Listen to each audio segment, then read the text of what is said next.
নমস্কার বন্ধুরা, আজ আর একটা নতুন রেসিপির সাথে আমার চ্যানেলে আপনাদের সবাইকে স্বাগত জানাচ্ছি। এটা সাবেকি রেসিপি, এটা প্রাচীনকালের রেসিপি, এটা হারিয়ে যেতে বসেছে। আমি বানাবো কলার থোড় বা কলার যে মোচা বলা হয় আমাদের এখানে গ্রামীণ ভাষায়, সেই কলার মোচা দিয়ে একটা সবজি রান্না করবো। খুব সহজ রান্না, কম তেল মশলা দিয়ে রান্না করা যায়। মোচার মধ্যে দেখুন যে উপরে আস্তরণটা বার করে দিয়ে দেখাচ্ছি, ভিতরে যে রড অংশটা আছে প্রচুর পরিমাণে জল সঞ্চিত থাকে। এই আস্তরণের মধ্যে মোচাকে যদি রাখা হয় তাহলে 2-3 দিন রেখে খাওয়া যায়, ভিতরটা শুকিয়ে যায়। দেখুন এই যে রডের অংশটা, এটা কীভাবে কাটতে হয় আমি দেখাচ্ছি আপনাদের। প্রথমে উপরে যে চকচকে আস্তরণটা বটি দিয়ে ছুঁড়ে ফেলে দিচ্ছি।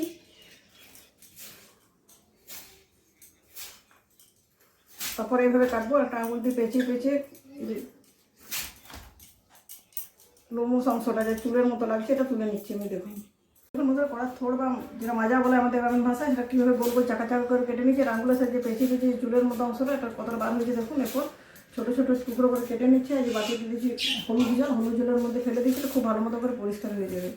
আর এই রান্নার জন্য বাকি যে উপকরণ লাগছে তার মধ্যে ঝিঙে, আলু, ছোলার ডাল ভিজিয়ে নিয়েছি। তো চলুন বন্ধুরা সমস্ত সবজিগুলো কেটে নিয়ে ফিরে আসছি। দেখুন বন্ধুরা সমস্ত সবজিগুলো খুব ভালো মতো করে কেটে ধুয়ে নিয়ে ফিরে এলাম। মোচাটাও হলুদ জল থেকে তুলে নিয়েছি। এবার একটা প্রেসার কুকার নিচ্ছি, প্রেসার কুকারের মধ্যে ধুয়ে রাখা মোচাটা দিয়ে দিচ্ছি।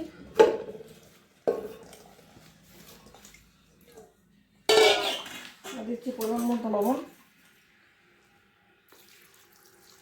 হাফ গ্লাসের মতো জল দিয়ে এটা প্রেসার কুকারে সিদ্ধ করে নিচ্ছি। 2টো সিটি দেবো, তার বেশি সিটি দেওয়ার প্রয়োজন নেই।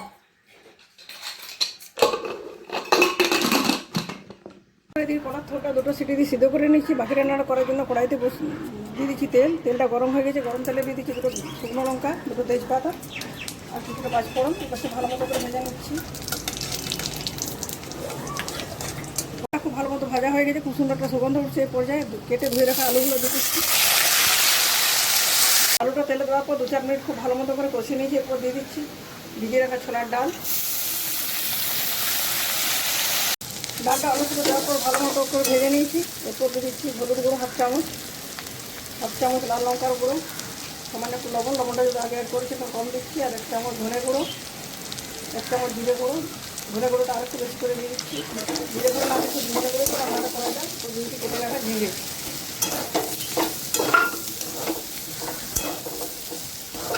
সিদ্ধ করে জল ঝরিয়ে রাখা থোড়টাও দিয়ে দিলাম এখানে। সবটা নাড়াচাড়া করে খুব ভালো মতো করে মিক্স করে নিচ্ছি। সবটা খুব ভালো মতো মিক্স করা হয়ে গেছে। এরপর লো টু মিডিয়াম হিটে ঢাকা দিয়ে 5 মিনিটের মতো রান্না করে নিচ্ছি। তো বন্ধুরা আরও 5 মিনিট লো টু মিডিয়াম হিটে রান্না করার পর থোড় রান্নাটা একটা বাটিতে ট্রান্সফার করে নিয়েছি। দেখুন রান্নাটা কত সহজ, কত কম উপকরণে রান্না করা যায়, তেল মশলাও খুব কম লাগে। এই প্রচণ্ড গরমের জন্য একটা আদর্শ রেসিপি। আশা করছি আমার আজকের রেসিপিটি আপনাদের ভালো লাগবে। ভালো লাগলে এই সাবেকি রেসিপিটি অবশ্যই বাড়িতে এবার বানাবেন, কমেন্ট করে জানাবেন কীরকম লাগলো। চ্যানেলটি যদি নতুন বন্ধু হয়ে থাকেন, চ্যানেল সাবস্ক্রাইব করে না থাকেন, অবশ্যই চ্যানেল সাবস্ক্রাইব করে পাশে থাকা বেল বাটন অন করে দেবেন আমার চ্যানেলের সমস্ত ভিডিওর আপডেট পাওয়ার জন্য। ধন্যবাদ।